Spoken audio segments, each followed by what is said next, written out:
Alors, pour ou contre les cérémonies du souvenir, ce sera le thème du duel d'aujourd'hui. Je vous rappelle que vous pouvez y participer et intervenir directement grâce au Minitel. Si vous disposez d'un Minitel, il vous suffira de composer le 3615 code l'A5.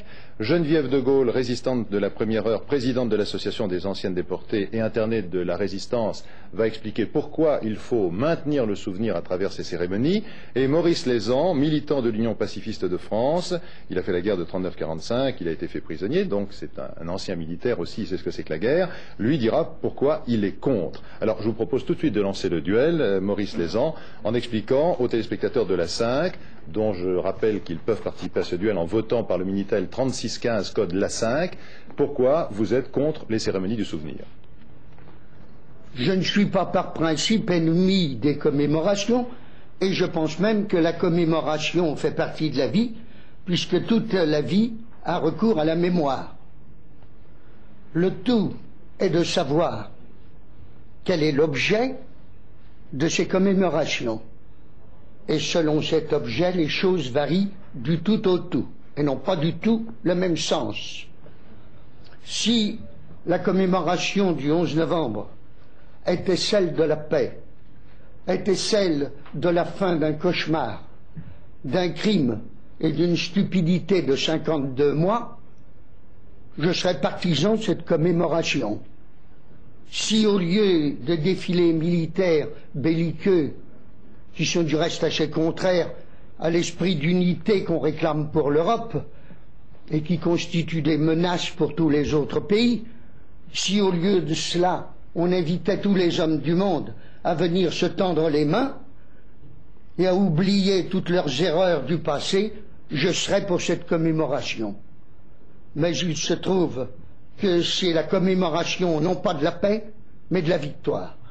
Voilà la raison essentielle pour laquelle je suis contre cette commémoration-là. Madame de Gaulle? Moi, je pense que c'est d'abord la commémoration du sacrifice de ceux qui ont combattu pour leur pays, qu'ils soient d'ailleurs nos adversaires ou qu'ils aient été nos alliés. Et ce sacrifice, on ne peut pas l'oublier si légèrement. C'est encore vécu aujourd'hui par des anciens combattants de la guerre de 14, on en a décoré un tout à l'heure. Il y a encore des veuves de guerre, il y a des enfants, des hommes, des femmes dont l'enfance et l'adolescence a été marquée par le sacrifice de leur père. On leur doit de commémorer ce sacrifice. Mais j'ajoute que là où je vous rejoins, monsieur, c'est que je pense qu'il faut effectivement que ce sacrifice, pour nous, qui est si douloureux, n'entraîne pas le désir d'une revanche.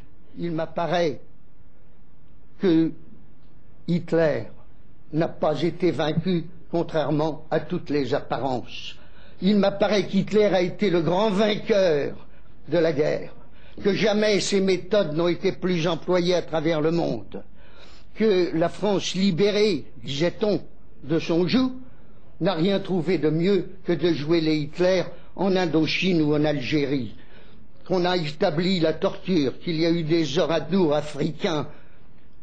Hitler, s'il y a un ciel, devait bien rire en regardant ce qui se passait dans le monde. Il vous reste exactement 1 minute de débat. Je vais donc, si vous le permettez maintenant, donner, puisque vous avez commencé, monsieur, la parole à madame de Gaulle pour la conclusion. Et beaucoup de téléspectateurs téléphonent parce que vous portez, madame, un nom prestigieux et ils voudraient savoir quel est le lien de parenté éventuel qui vous lie au général de Gaulle.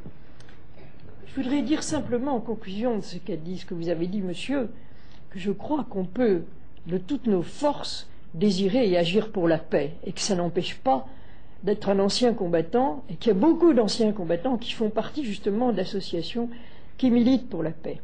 Quant à ma parenté avec le général de Gaulle, je suis sa nièce, enfin l'une de ses nièces, la fille aînée de son frère aîné Xavier de Gaulle. Geneviève de Gaulle et Maurice Lézan, je vous remercie. Je vous rappelle que vous pouvez continuer à voter. 3 questions vous sont posées sur le Minitel, si vous disposez d'un Minitel. Sinon, vous écrivez à la 5, comme d'habitude, 241 boulevard Pereire, 75 017 Paris. Alors, le Minitel, c'est 3615, code la 5. Et dans quelques minutes, je vous donnerai une première tendance de ce que vous pensez. Il est bien évident qu'il ne s'agit pas d'un sondage, puisque les conditions mathématiques et scientifiques ne sont pas réunies, mais il s'agit d'une indication de ce que pense pensent les téléspectateurs de la 5 à propos de ce duel.